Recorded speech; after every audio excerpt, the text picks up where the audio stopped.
प्यारे विद्यार्थियों नमस्कार।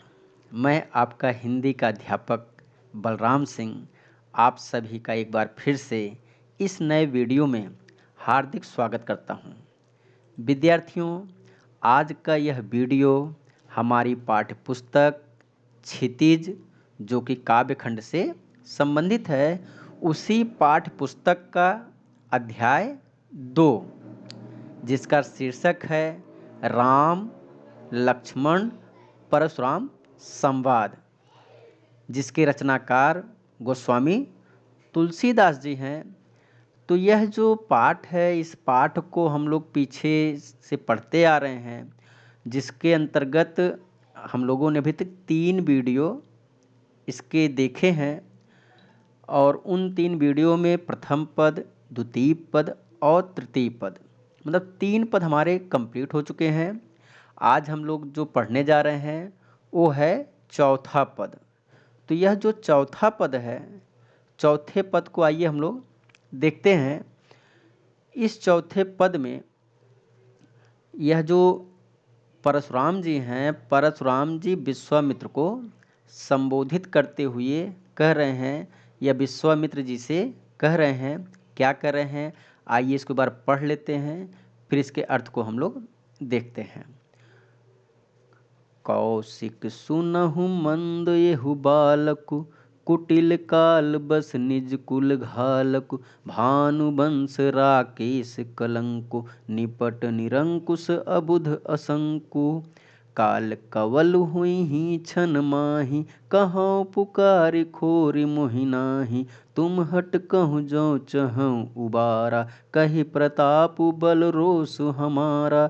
लखन कहेऊ मुनि सुजसु तुम्हारा, तुम्हि अछत कौ बर न पारा। अपने मुँह तुम अपन करनी, बार अनेक बाति बहु बरनी। नहीं संतोष तपुन कछ कहूँ, जन ऋष रोक दुख सहूँ। वीर व्रती तुम धीर अछोभा, गारी देत न पावहु शोभा। सूर समर करनी करहीं, कहीं न जनावहीं आप।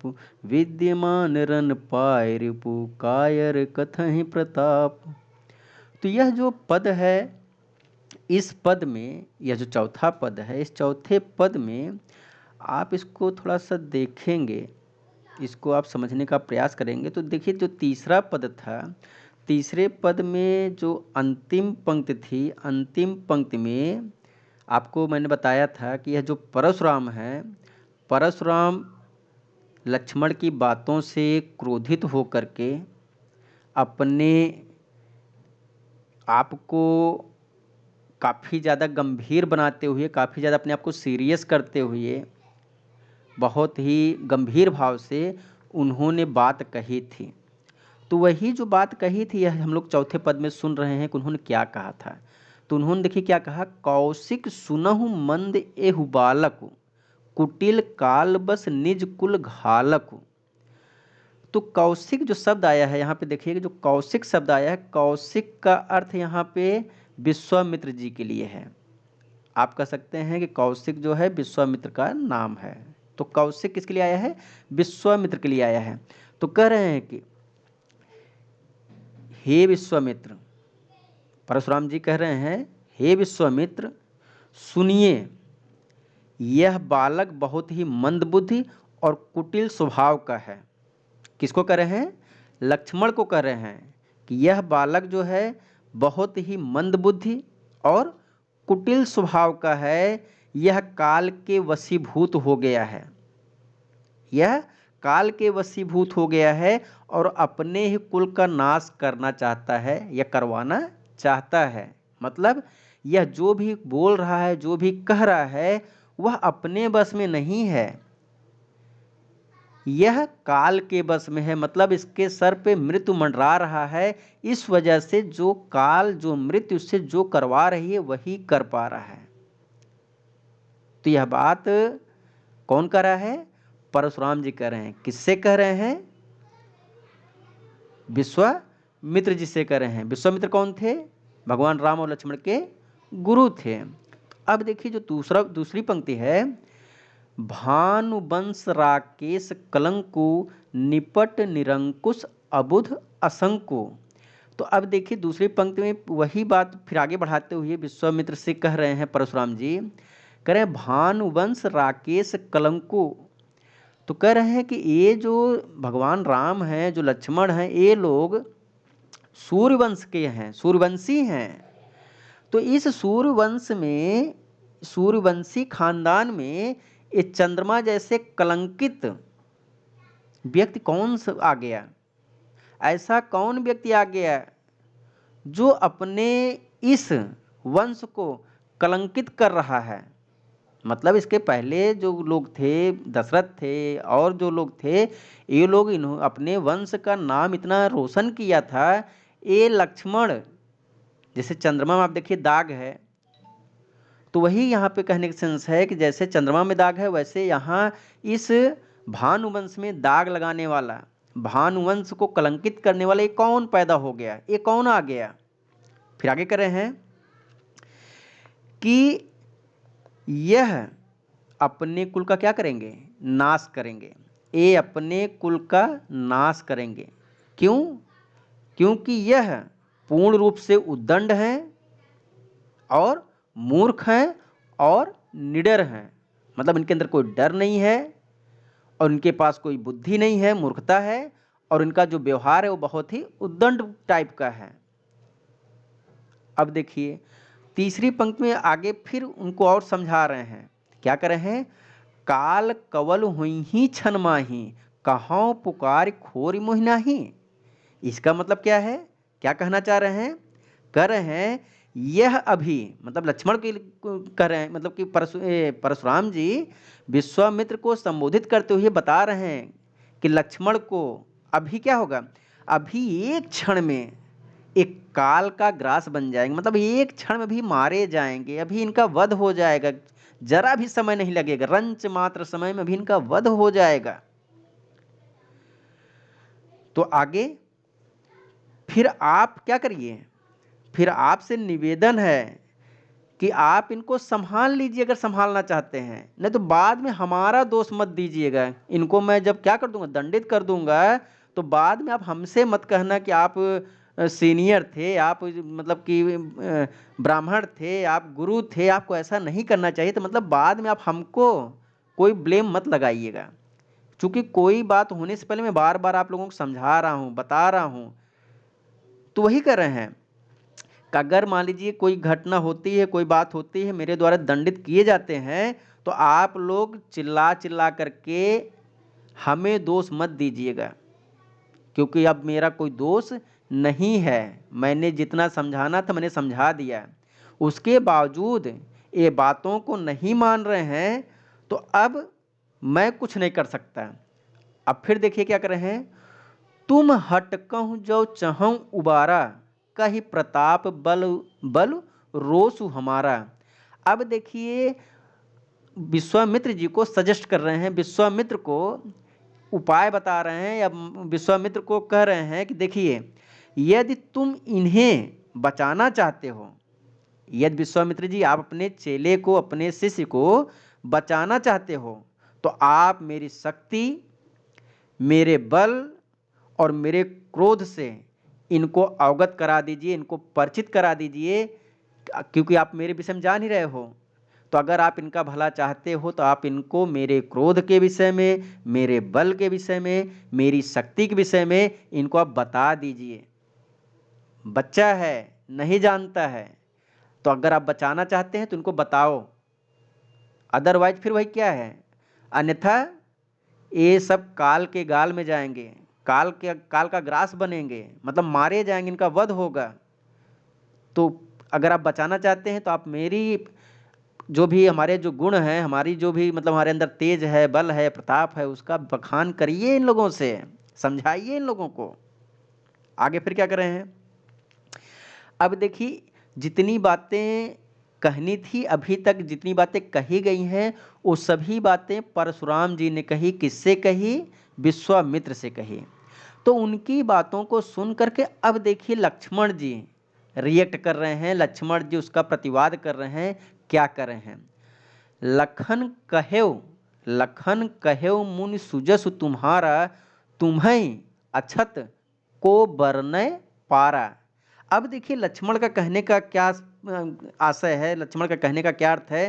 कह रहे हैं कि हे मुनि, हे मुनि, आपकी महिमा का वर्णन, आपकी महिमा का वर्णन आपको छोड़कर और कौन कर सकता है या और कौन कर रहा है। यहाँ तो तमाम राजा बैठे हुए हैं, यहाँ तमाम मतलब कि शासक हैं, आप ही अपने मुंह से 25 बार अपनी प्रशंसा कर चुके हो, आपके सिवा आपकी प्रशंसा कोई और नहीं कर रहा है। और फिर क्या कर रहे हैं, आगे कर रहे हैं कि आप अनेक बार अपनी प्रशंसा कर चुके हो। तो वही मैंने भी जैसे कहा कि भाई आप अपने मुंह से अपने ही जैसे अपने कहते हैं ना, अपने मुंह मियाँ मिट्ठू बनना, तो आप अपनी प्रशंसा स्वयं ही कर रहे हो, कोई दूसरा व्यक्ति नहीं कर रहा है। एक शब्द एक ऐसे वो है, सुनिएगा, कई बार मैंने बच्चों से कहा है कि प्रशंसा एवं पुरस्कार बिन मांगे मिले तो ही अच्छा है। तो यहाँ पे क्या हो रहा है, यहाँ पे परशुराम जी की प्रशंसा कोई नहीं कर रहा है, परशुराम जी अपनी प्रशंसा स्वयं कर रहे हैं। तो ये तो बिन मांगे मिलता तो अच्छा है, दूसरा कोई कहता तो अच्छा है, अपने मुंह से मियाँ मिट्ठू बनना एक कहीं से प्रशंसनीय कार्य नहीं है। आइए देखते हैं आगे फिर क्या कर रहे हैं। कह रहे हैं नहीं संतोष तब पुण्य कछु कहूँ, जन ऋषि रोक दुसह दुख सहूँ। तो इसका अर्थ क्या कर रहे हैं, इसका अर्थ क्या है। अब लक्ष्मण जी आगे फिर कह रहे हैं, क्या कह रहे हैं, यदि अभी भी, हे परशुराम, यदि अभी भी आपको संतोष न हुआ, मतलब आपने इतनी प्रशंसा अपनी कर ली है, अगर इतनी प्रशंसा स्वयं की करने के बाद भी अगर आपको आराम नहीं है, आपको संतोष नहीं है, आपका मन अभी भरा नहीं है, तो आप आगे और कुछ कह लीजिए, जो आपको और कहना और कह लीजिए, क्या मत करिए। आप अपने क्रोध को रोक कर, आप अपने क्रोध को रोक कर असह्य दुख को, मतलब कि आप अपने दुख को रोक करके आप अपने आप को कष्टित न करें, असह्य दुख को मत सहिए, मतलब जो भी भड़ास आपकी हो ना उसको भी निकाल लीजिए, किसी प्रकार से कोई कोर कसर अपनी वीरता का मत छोड़िए। जितनी वीरता आपके अंदर है वो आपने तो बता ही दिया है, अगर उसके बावजूद कुछ बच रहा हो तो उसको भी निकाल लीजिए। आपके मन में जितना गुबुझ हो आप निकाल लो, कुछ छोड़ो मत। अब देखिए अंतिम पंक्ति फिर क्या कर रहे हैं, कह रहे हैं वीर व्रति तुम धीर अछोभा, गारी देत न पावो शोभा। अब देखिए फिर से मान लीजिए उनको थोड़ा सा टेम्पर में ला रहे हैं, फिर उनको थोड़ा सा कह सकते हैं छुआ दिया। मीन्स देखिए क्या कहना चाह रहे हैं, कह रहे हैं आप तो वीरता का व्रत धारण करने वाले हो, आप तो वीर व्रति तुम धीर अछोभा, क्या कह रहे हैं, आप तो वीरता का व्रत धारण करने वाले हो और आप अक्रोधी, अछोभा का मतलब है आपके अंदर क्षोभ नहीं है, गुस्सा नहीं है, मतलब आप क्रोधी नहीं हैं। फिर आपके मुंह से गालियां अशोभनीय लगती हैं, आप मतलब इतने गुणवान हो, इतनी प्रशंसा अपनी करते जा रहे हो, उसके बावजूद आप हमसे लड़ रहे हो, आप हमको मतलब कि एक प्रकार से गाली दे रहे हो, अब्यूज कर रहे हो। तो ये आप जैसे वीर पुरुषों के मुंह से ना अच्छा नहीं लगता है, ये शोभायमान बातें नहीं हैं। अंत में देखिए क्या कर रहे हैं, सूर समर करनी करही, कहीं न जनावही आप, विद्यमान रन पाय रिपु, कायर कथई प्रताप।